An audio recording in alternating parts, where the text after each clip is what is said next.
Atenção, vai começar agora uma teleaula de tratamento de superfícies do curso profissionalizante. Este módulo tem um total de 10 aulas. Hoje você vai assistir a teleaula número 2. Bons estudos!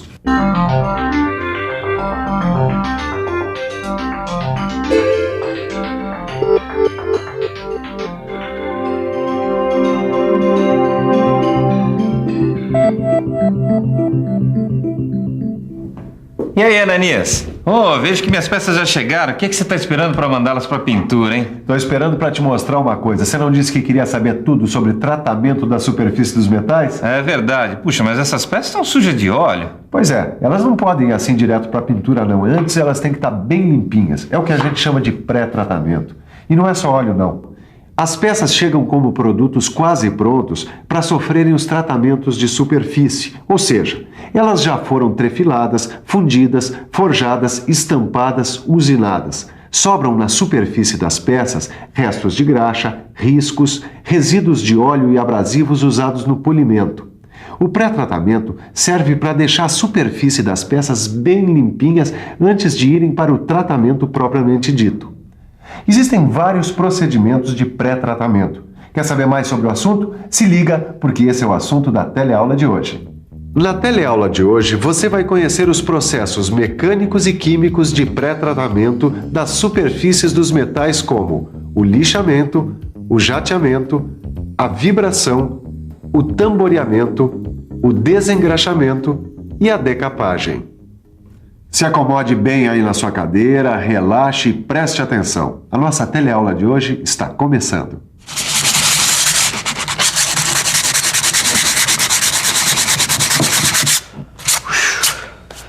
Os procedimentos de pré-tratamento, Caio, tanto podem ser mecânicos como químicos. O lixamento com certeza é mecânico. Com certeza. O lixamento, o jateamento, a vibração, o tamboreamento são todos procedimentos mecânicos, né? E servem exatamente para isso, para corrigir pequenos defeitos ou imperfeições. O lixamento é isso aqui, não é? Eu desgasto a superfície metálica da peça até que desapareçam todos os buracos e riscos, né? Exatamente. E aqui a gente tem que prestar atenção principalmente na lixa, que é um instrumento básico do lixamento, que tanto pode ser feito de forma manual, como nós estamos fazendo aqui, ou através de máquinas, né? Olha, o nosso companheiro ali atrás está usando o lixamento manual. Por que aquela peça tem que ser lixada? Porque ela apresentou algum pequeno defeito que, dentro dos nossos critérios de qualidade, não é passível de aprovação. Certo. Agora, ele vai usar a máquina lixadeira. Olha só. Ela garante um atrito constante entre o metal e a lixa. Em que ocasiões se deve usar a máquina lixadeira? Quando se apresenta um defeito grande, onde o lixamento manual não propicia condições satisfatórias para se obter um bom resultado na pintura. É isso aí. Deu para perceber que o processo de lixamento manual e o de lixamento com máquina é praticamente o mesmo. Só que nos dois processos, a lixa é um elemento fundamental. Olha aqui, Leonardo. A lixa tem 3 partes principais. Esses grãos aqui, que cortam e removem o que está na superfície do metal e que a gente chama de grãos abrasivos ou abrasivo. Tem o suporte, onde os grãos são fixados, feito em pano ou papel e que a gente chama de costado. E tem a cola ou resina para manter unidos e bem colados os grãos no costado. E diferentes tipos de lixa o que são? São diferentes tipos de grãos, é isso? Olha, existem diferentes tipos de grãos. Os mais usados são os de óxido de alumínio e os de carbeto de silício. Mas a gente encontra as diferenças quanto ao tamanho dos grãos, ou seja, a gente encontra lixas de variadas granulações. Por exemplo, essa aqui, essa aqui é uma lixa de grana 80, essa aqui 120, tá? E essa outra aqui é uma lixa de grana 220. Ah, é lixa de grana que se fala? É, lixa de grana e aí o número correspondente à sua granulação. Agora não vai se enganar, hein? Quanto maior o número, menor o tamanho do grão, mais fina é a lixa. Quanto menor o número, maior o grão, mais grossa é a lixa. Você se lembra, Caio, como a gente vai trocando de lixas durante o processo de lixamento? Bom, primeiro a gente vai usando lixas mais grossas para acabar com os riscos e imperfeições das peças, né? Aí depois vai usando lixas com granas cada vez maiores, ou seja, as lixas mais finas. É para eliminar os riscos deixados pelas lixas anteriores. Aí pronto, a peça está lisinha, pronta para receber o tratamento. Mas às vezes ela não está prontinha não, às vezes a gente precisa usar outros 2 processos, o escovamento e o polimento. Ó, põe seu óculos lá. E para isso, ó, a gente vai usar essa máquina aqui que chama Politriz, tá vendo? Bom, liga ela aí. Isso aqui, ó, é feito de pano, pode ligar. Agora eu vou aplicar isso aqui, ó, a massa de polimento.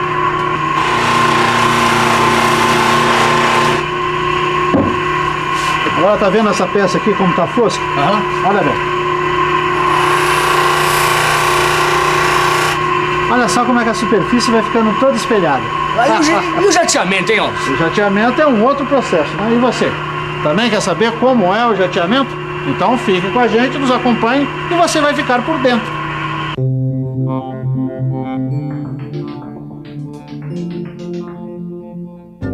O jateamento é empregado para a limpeza das peças nas quais serão aplicadas tintas. É usado em grandes estruturas metálicas. O abrasivo é projetado por ar comprimido contra a estrutura metálica a ser limpa.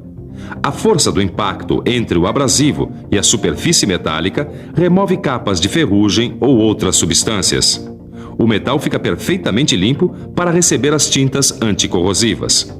Os abrasivos mais usados são areia, granalha de ferro e carbeto de silício. Em peças como essas aqui, fica muito difícil fazer o lixamento, porque elas são muito pequenas ou porque tem formatos que dificultam bastante, tá vendo? É, tô vendo. Eu sei bem o que é isso. Outro dia eu demorei 1 hora para lixar uma porca e não ficou lá essas coisas, viu? Imagina então num processo industrial, onde você tem que preparar milhares de peças. Nós utilizamos então 2 procedimentos que partem do mesmo princípio, mas que são feitos em máquinas diferentes: a vibração e o tamboreamento. Basicamente o que acontece é uma sequência de choques entre abrasivos e as peças. Vamos ver mais de perto como é isso? Na vibração, as peças são colocadas junto com os abrasivos num recipiente acoplado a um vibrador. A vibração faz com que o abrasivo se atrite contra as peças e assim são removidas as imperfeições da superfície da peça. No tamboreamento, as peças são colocadas dentro de um tambor. Através de movimentos rotatórios, o atrito do abrasivo faz a limpeza necessária. Senhora, por favor, dá uma ajuda aqui. Me diz qual dessas 2 panelas está engordurada. Esta, E qual está limpa? esta outra. Como é que a senhora sabe? Estou vendo. E como a senhora faria para limpar essa panela? O que eu faria? Lavaria com detergente. Aqui a gente entra nos processos de pré-tratamento químicos, que são os processos que usam produtos químicos, com destaque para o desengraxamento e a decapagem. O desengraxamento é o processo que remove óleos e graxas da superfície do metal. Vamos conhecer agora os tipos de desengraxamento. Caio, agora nós vamos conhecer o processo de desengraxamento por solventes. Tá, e dá pra ver esse processo aqui, ó? Dá, mas a gente tem que usar as luvas e os óculos, né? Então, vamos lá. Bom, aqui dentro desse tanque com solventes, a gente tem uma peça que está sendo desengraxada. Vamos lá olhar. Bom, a peça entra em contato com o solvente e os seus vapores, né? Eles são tão tóxicos assim, né? São. Geralmente a gente usa o tricloroetileno ou percloroetileno. E precisa de um sistema de exaustão muito bom para fazer um tratamento de ar muito eficiente como esse aqui, né? Hoje em dia o ideal é que esse sistema seja substituído aos poucos, né? Existem sistemas mais eficientes do que esse, mais modernos, né? Menos tóxicos. Vamos dar uma olhada agora no desengraxamento por emulsão. Emulsão? Mas o que é isso, Ananias? Bom, para entender melhor tudo isso, é melhor a gente ver antes o que acontece com os óleos quando entram em contato com o detergente. Quando a gente joga detergente num óleo, o óleo se transforma em glóbulos bem finos e pequenos. Isso é o que a gente chama de emulsificação. Essas gotículas são tão pequenas que se distribuem na água como se estivessem dissolvidas nela. Daí, fica mais fácil remover o óleo da superfície do metal. Nas indústrias, geralmente o desengraxamento se dá em 2 fases que acontecem em 2 tanques. No primeiro tanque, o detergente é dissolvido num solvente orgânico, como água ras mineral. As graxas do metal absorvem o detergente e se quebram naquelas gotículas que nós já falamos e vão para o segundo tanque, que só tem água. Ali, as gotículas são removidas da superfície. Uma lavagem posterior completa a limpeza. A remoção de óleos e graxas contidos nos gabinetes é feita através do desengraxamento alcalino por meio de pulverização. Bom, o meio alcalino favorece o desengraxamento.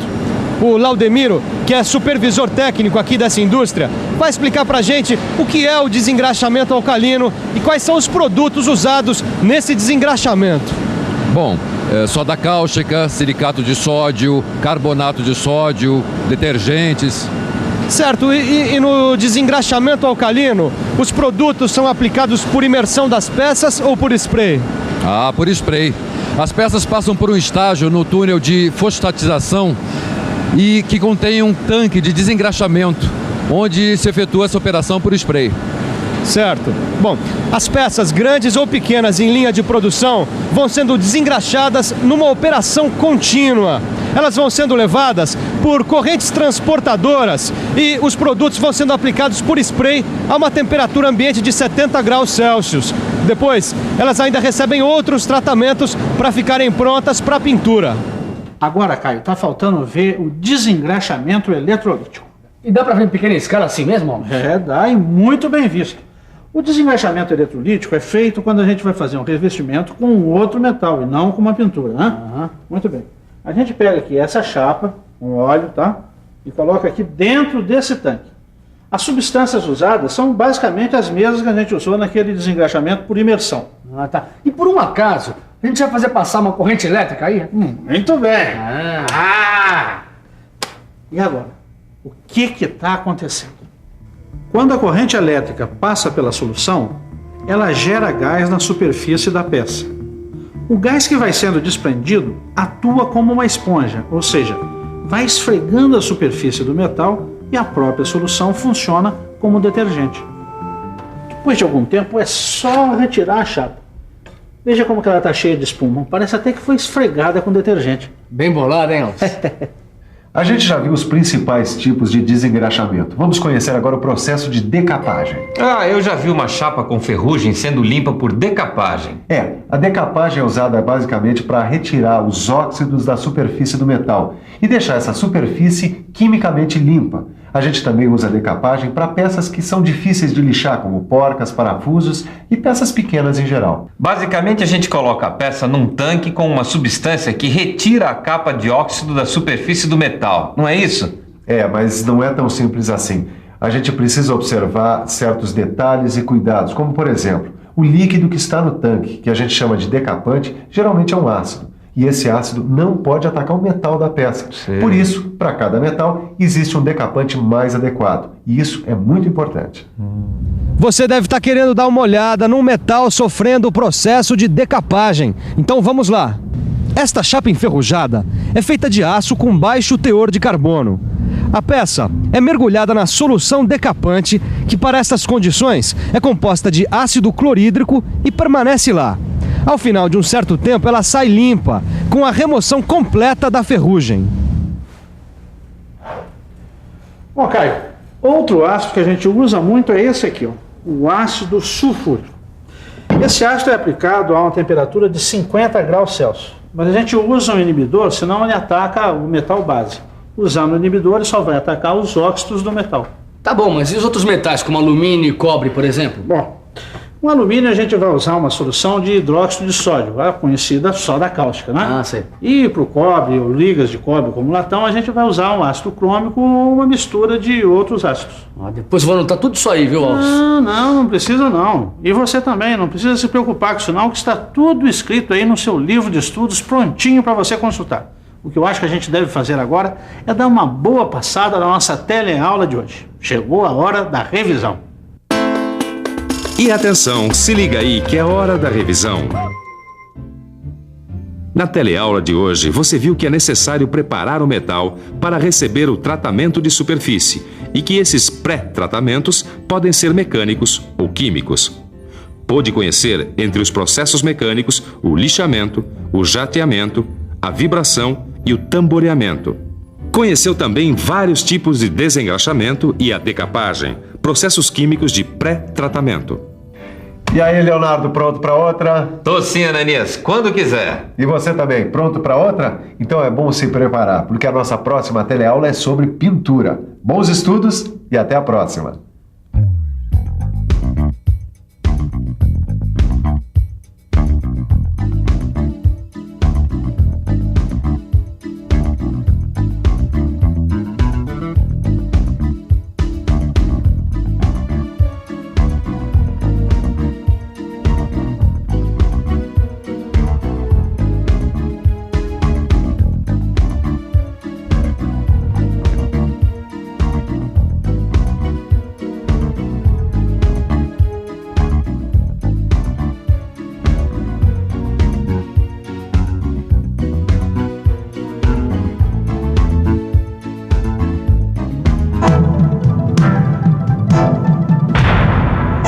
Telecurso 2000, um programa de educação do Sistema Fiesp e da Fundação Roberto Marinho.